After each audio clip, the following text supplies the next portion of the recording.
ओम शांति। ये बाबा की 11 तारीख की साकार मुरली है। मीठे बच्चे, अभी तुम कौड़ी से हीरे जैसा बने हो। ईश्वर की गोद पाना ही हीरे जैसा बनना है। श्रीमत तुम्हें हीरे जैसा बना देती है। प्रश्न है, सतयुग में किसी को तो ताऊसी तख्त यानी बादशाही और किसी को दास दासी या प्रजा पद मिलता है। इसका कारण क्या है?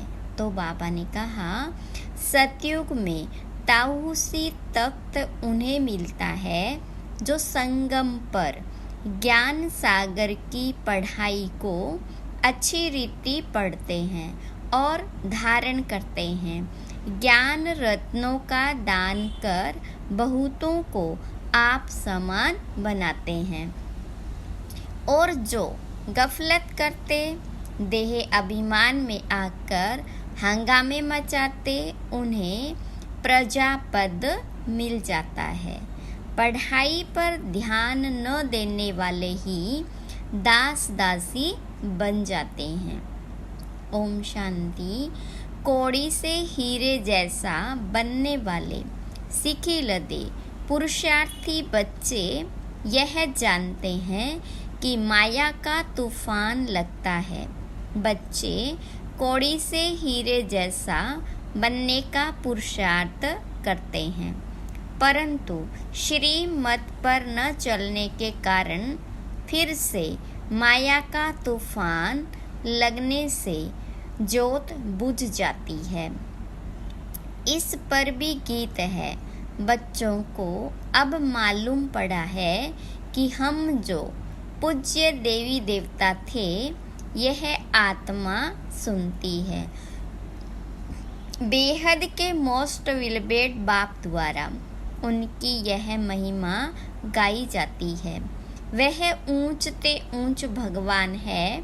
सारी सृष्टि में उनको ही याद करते हैं, क्योंकि इस दुनिया में तो बरोबर दुख ही दुख है।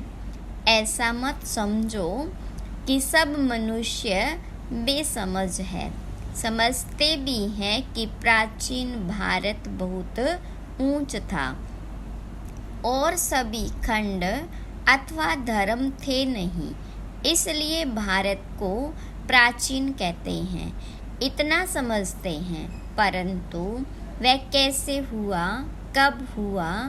भारत फिर हीरे जैसा कब और कैसे बनेगा, यह नहीं जानते।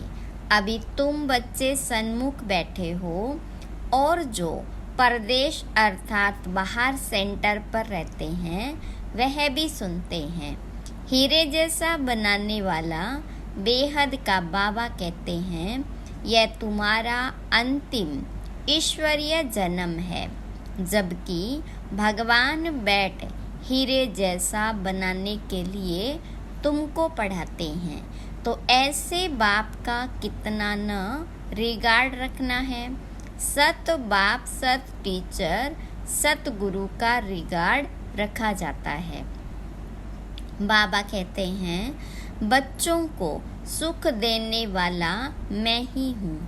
इस समय तुम बच्चों को सुख देने के लिए आकर अपनी मत देता हूँ। भगवान ने जो श्रीमत दी थी, वह फिर मनुष्यों ने गीता में लिखा है, परंतु यथार्थ नहीं। अब यह है तुमको ऊंचते ऊंच हीरे जैसा बनाते हैं। स्वर्ग में तो तुम ही आ सकते हो ना। यूं तो सारी दुनिया की आत्माएं बच्चे हैं बाबा के। प्रजापिता ब्रह्मा तो है ना। इस समय शिव बाबा के पोत्रे कहलाते हो, फिर पर पोत्रे तर पोत्रे भी कहलाते हो। वृद्धि तो होती जाती है ना। वास्तव में सभी का रचयिता मैं बाप ही हूँ। पूछते हैं ना कि तुमको किसने पैदा किया, तो कहते हैं अल्लाह व खुदा ने। इतना समझते हैं, परंतु कैसे पैदा करते हैं, कैसे इतना सब वृद्धि को पाते हैं, यह कुछ भी पता नहीं है। यह तो तुम जानते हो कि सतयुग में बहुत थोड़ी रचना होती है। जरूर रचयिता भी होगा जो नई दुनिया रचते हैं। नई दुनिया में देवी देवता पद प्राप्त कराते हैं, तो जरूर पुरानी दुनिया का विनाश भी कराते होंगे। यह कोई भी नहीं जानते। अथवा किताब शास्त्र आदि लिखते हैं, समझते हैं यह फिलोसॉफी के शास्त्र हैं। फिलोसॉफी ज्ञान को कहते हैं, परंतु यह किसको पता नहीं है कि ज्ञान का सागर तो एक ही परम पिता परमात्मा है। तुम इस द्वारा नॉलेज पाकर हीरे जैसा बनते हो। ईश्वर की गोद पाना ही हीरे जैसा जन्म है। हीरे जैसा बनाने वाला बाबा हमको हीरे जैसा बना रहा है। बलिहारी इनकी गाई जाती है। सतयुग में तो बलिहारी की बात ही नहीं, वहाँ तो यह ख्याल भी नहीं रहता। तुम अभी जानते हो हम सभी न शूद्र हैं न देवता हैं, अभी हम ब्राह्मण हैं। तुमको ही स्वदर्शन चक्रधारी कहा जाता है। यहाँ तुम स्वदर्शन चक्रधारी बन विष्णु कुल में जाकर राज्य करेंगे। स्वदर्शन चक्रधारी कमल फूल समान तुमको यहाँ ही बनना है। यहाँ है पुरुषार्थ, वहाँ है प्रारब्ध। ऐसी बातें दुनिया में कोई नहीं जानते। बाबा कहते हैं, माया ने तुमको तुच्छ बुद्धि बनाया है। तुम हीरे जैसे देवी देवता थे, पहले तुमको पता नहीं था। दुनिया में तो अनेक मतें हैं। कोई क्या कहते हैं, कोई क्या कहते हैं। कोई कहते हैं मनुष्य मरते हैं फिर नए पैदा होते हैं। कोई कहते हैं कि जैसा संकल्प करते वैसा बन जाते। अनेक प्रकार की मत वाले हैं। तुम हो श्रीमत पर चलने वाले। श्रीमत से तुम्हारी भी श्रेष्ठ मत बनती है। तुम ही जानते हो, सब तो नहीं जानेंगे। भल कोई लखपति पदमपति है, परंतु इस ज्ञान में आना बड़ा मुश्किल है। कोर्टों में कोई ही आता है, क्योंकि साहूकारों पर लफड़े बहुत हैं। ड्रामा में नूंद ही ऐसी है, जो गरीब ही ईश्वर की गोद लेते हैं। यह रथ तो उनका है ना, बाप दादा दोनों इकट्ठे हैं। यह तुम ही समझते हो।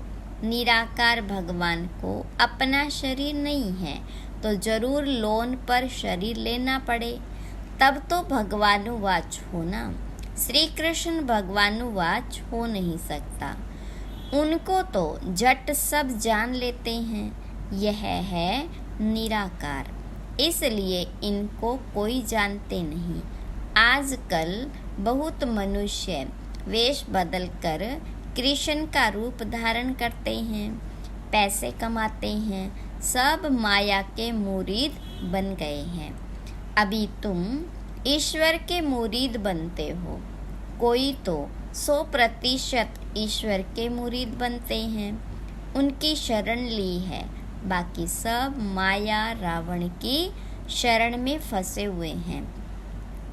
बाबा ने समझाया है कि खास भारतवासी सब शोक वाटिका में हैं। सारी दुनिया ही लंका है। उन्होंने तो शास्त्रों में हद की बातें लिख दी है। बेहद का बाप बेहद की बातें सुनाते हैं। तुम जानते हो कि अभी हम ईश्वर की गोद में हैं, फिर हम नई दुनिया के मालिक देवी देवता बनेंगे। वहाँ तो माया होती नहीं। सूर्यवंशी चंद्रवंशी बड़े साहूकार होते हैं। फिर जब वैश्यवंशी बनते तब हीरे जवाहरात के मंदिर बनाते हैं। पहले पहले जो हीरे जवाहरात के मंदिर बनाते हैं वे ऐसे महलों में रहते हैं। इसलिए गाया जाता है कि भारत हीरे जैसा था। अब तो कौड़ी मिसल है, यह है ही पतित दुनिया। भारत ही सचखंड पावन था, भारत ही अभी पतित खंड है। भारत को अभी हम पावन नहीं कहेंगे, अभी हम पावन बन रहे हैं। वहाँ तो है ही संपूर्ण निर्विकारी दुनिया। कृष्ण की कितनी भारी महिमा है, उनको झूले में झूलाते हैं, परंतु उनकी बायोग्राफी को नहीं जानते। तुम जानते हो, अभी कलयुग है, भारत ही सतयुग था। बरोबर 84 जन्म भारतवासी ले सकते हैं। तुम जब अच्छी रीति समझाते हो तो मान लेते हो। इस ईश्वरीय गोद से भारत हीरे जैसा बनता है। यथा राजा रानी तथा प्रजा, प्रजा को भी हीरे जैसा कहेंगे। अभी यथा राजा रानी तथा प्रजा सब कौड़ी मिसल है। अब हीरे जैसा बनाने वाला बाप आया है तो पूरा पुरुषार्थ करना है। हीरे जैसा बनाने वाले बाप से ही पूरा योग लगाना है। तुम जानते हो, शिव बाबा से हम वैकुंठ का मालिक बनते हैं। पढ़ाई पर ही सारा मदार है। पढ़ाई का ख्याल तो सबको करना चाहिए ना। घर में कामकाज करते भी ऐसा समझो कि हम गॉड फादर के स्टूडेंट हैं। हमारी पढ़ाई बिल्कुल ही सहज है। एक घड़ी भी आकर सुनना जरूर है। पॉइंट्स ऐसी अच्छी निकलती है जो कोई समय अचानक ही किसको तीर लग जाता है। इसलिए मुरली तो कैसे भी जरूर सुननी है। नहीं सुन सकते हैं तो कैसे भी करके पढ़ाई पढ़नी है। प्रबंध हो सकता है, पहले तो एक हफ्ता भी अच्छी रीति समझना है, फिर नई पॉइंट्स समझने के लिए पढ़ना भी जरूर है। बाबा पढ़ाते रहते हैं, पॉइंट्स निकलती रहती है। बोर्ड पर भी लिख सकते हो कि बहनों और भाइयों आओ, तुम सबको इस सहज ज्ञान और सहज राजयोग से हीरे जैसा बनावें। तुम्हारे पास तो चित्र भी सब है, उन पर समझाना है, बहुत सहज है।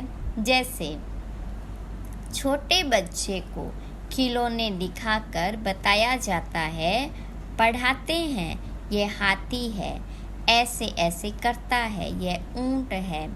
मनुष्यों को भी परमात्मा का पता नहीं है, नहीं यह जानते कि वह क्या करते हैं। उनके कर्तव्य को न जाने तो बाकी महत्व क्या रहा। तो चित्र पर समझाना होता है, यह परमपिता परमात्मा शिव है, यह हीरे जैसा बनाने वाला है। इनसे वर्षा मिलता है। ब्रह्मा द्वारा ब्रह्मा कुमार कुमारियों को शिव बाबा पढ़ाकर ऐसा देवी देवता बनाते हैं। पढ़ाया है तब तो हम समझा सकते हैं ना। आगे नहीं जानते थे कि परम पिता परमात्मा आकर पढ़ाते हैं। समझानी तो बड़ी सहज है कि भारत हीरे जैसा था, अब कौड़ी जैसा है। फिर कौड़ी पिछाड़ी धक्के क्यों खाते हो। यह सब धन माल आदि मिट्टी में मिल जाना है। अब तुम सचखंड के लिए सच्ची कमाई करो। पूरी कमाई न करने के कारण बिल्कुल साधारण प्रजा में चले जाते हैं। प्रजा के भी नौकर बन जाते हैं। बाबा का बनकर फिर बाप को फारगती दे देते हैं। तो बाबा समझाते हैं कि बच्चे घर में भी मुरली मंगा कर पढ़ सकते हो।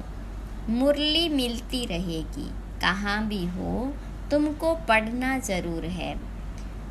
पढ़ो और पढ़ाओ, विलायत में भी रहते तुम सर्विस कर सकते हो। बाबा का परिचय देना है, प्रभाव तो अंत में ही निकलना है। समझेंगे कि बरोबर प्राचीन भारत है विंता, कितना धन यहाँ से लूट कर ले गए। सतयुग में चैतन्य में सारी सृष्टि के तुम मालिक बनते हो, यानी राज्य करते हो। फिर भक्ति मार्ग में जड़ चित्रों को एक कोठरी में बंद कर रखते हो, यादगार बनाते हो। पूजा का सामान भी तो चाहिए ना। अब तुम सब कुछ जान गए हो कि हम सब पूज्य थे, अब पुजारी बन गए हैं। पूज्य से पुजारी बनने में हमको कितना समय लगता है, कैसे मंदिर बने, हमने ही तो मंदिर बनवाए हैं। हमने अपने जड़ चित्र बनाकर अपनी ही पूजा शुरू की। कितनी वंडरफुल बातें हैं। बाबा समझाते हैं, बच्चे अब कोई गफलत न करो। देही अभिमानी बनने से ही तुम हीरे जैसे बनेंगे।